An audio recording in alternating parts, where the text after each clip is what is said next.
এই যে শুভ দুপুর বন্ধুরা। এখন দুপুর বলবো না বিকেল বলবো কে জানে। এখন বাজে 3:45 কাছাকাছি হবে না? দেখছি দাঁড়া। ওই 3:30, হ্যাঁ 3:30।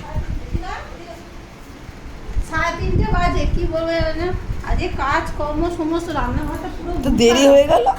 তো রান্না হয়ে গেছিলো 1টার সময়, সবাই ছেলেদের খাওয়া হয়ে গেছে, তোমাদের দাদাভাই খাওয়া হয়ে গেছে, কিন্তু রান্নাঘরটা গুছালাম। রান্নাঘরটা এত মানে 1 সপ্তাহ গুছায়নি তো, একটু তেল ছেড়েছে, যেটা হয়েছে মশলা কৌটো সমস্ত গুছিয়ে ফ্রিজ পরিষ্কার করে মাথা ফাতা ঘষে তারপরে খেতে বসেছি। আজকে মেনু হচ্ছে দুপুরে উচ্ছে আলু ভাজা, আর এটা রুটি দিয়ে খাওয়ার জন্য করেছিলাম, একটুখানি আছে করে না, এটা আলু ভাজাটা সে রুটির তরকারি। আর এটা হচ্ছে পুঁই শাক, কুমড়ো দিয়ে আলু দিয়ে বড়ি দিয়ে পুঁই শাক চচ্চড়ি, আর তো সাদা ভাতটা আছে। আর হচ্ছে হাতা আনেনি, পটল আলুর তরকারি, পেঁয়াজ রসুন আদা গরম মশলা দিয়ে হচ্ছে পটল আলুর তরকারি।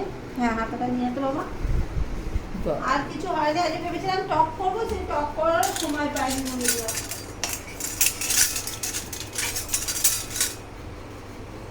এটা হাতা।